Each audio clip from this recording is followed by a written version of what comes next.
Good afternoon. We will continue with our literary works. Now we begin with our fiction, Pride and Prejudice, written by Jane Austen. We will today we will do publication history of this piece of fiction and its critical reception by the audiences. Pride and Prejudice, probably the most popular of Austen's finished novels. Here Austen refers to Jane Austen, was also, in a sense, the first to be composed. The original version, First Impressions, it was originally titled as First Impressions, was completed by 1797, but was rejected for publication. It could not be published. No copy of the original has survived. The work was rewritten around 1812 and published in 1813 as Pride and Prejudice.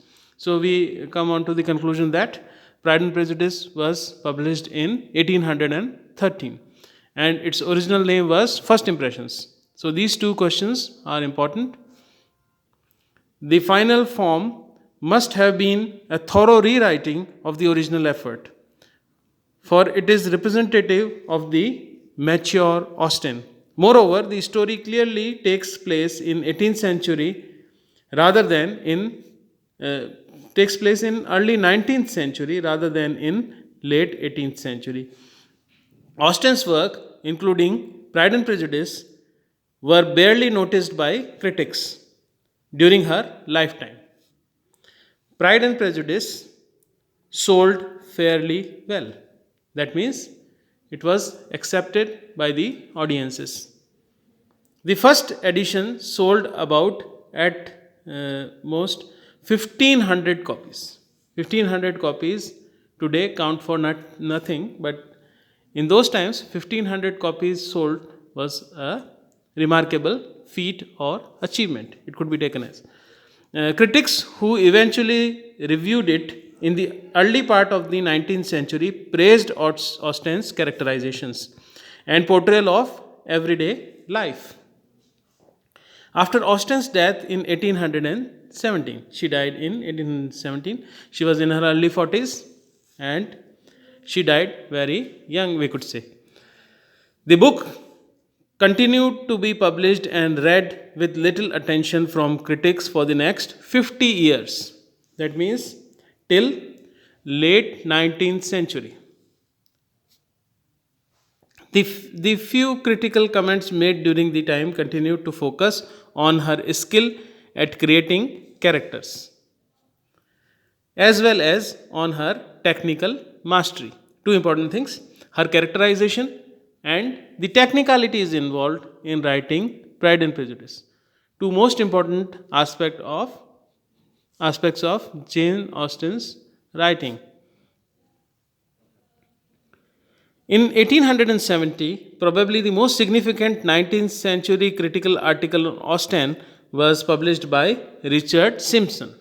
Richard Simpson wrote an article on the works of Jane Austen. In the article, Simpson discussed the complexity of Austen's work, including her use of irony.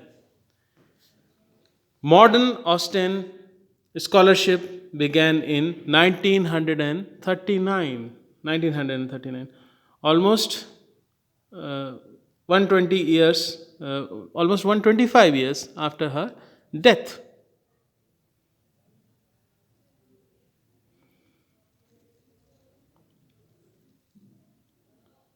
Modern critics take a variety of approaches to the novel Pride and Prejudice, including historical, economical, feminist, and linguistic.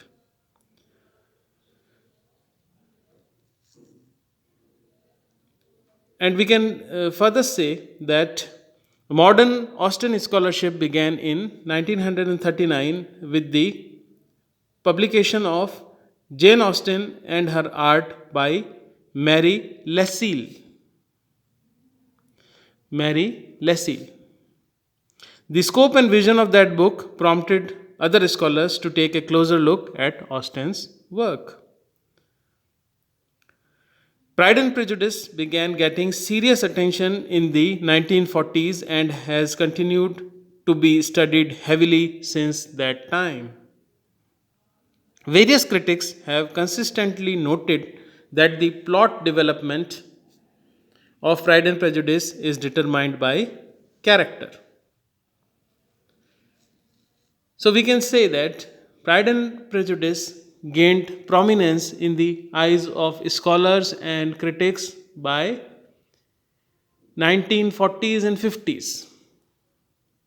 Almost 130 years of its after 130 years of its writing by Jane Austen.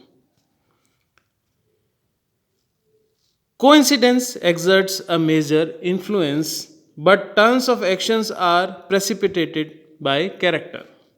Although human weakness is a prominent element, the most important prominent element in Jane Austen's work is concentrating on human weakness.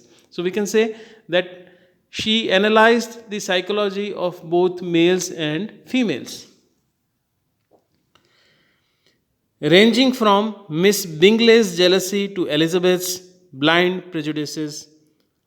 Outright evil is little in evidence. Austen maintains an attitude of good humored irony towards her characters.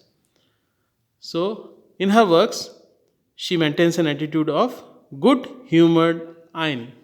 Good humored irony. Not just irony, but good humored irony. Now we move on to the character list of Pride and Prejudice. The most important character is definitely Elizabeth, then Mr. Darcy, Jane, Elizabeth's sister, Mr. Bingley, Mr. Wickham. Mr. Wickham could be considered as the villain. Mrs. Bennet, Mr. Bennet, Lydia, Kitty, all sisters, Lydia, Kitty, Mary, and one clergyman named Mr. Collins. So, we will discuss the characters in our next video. Till then,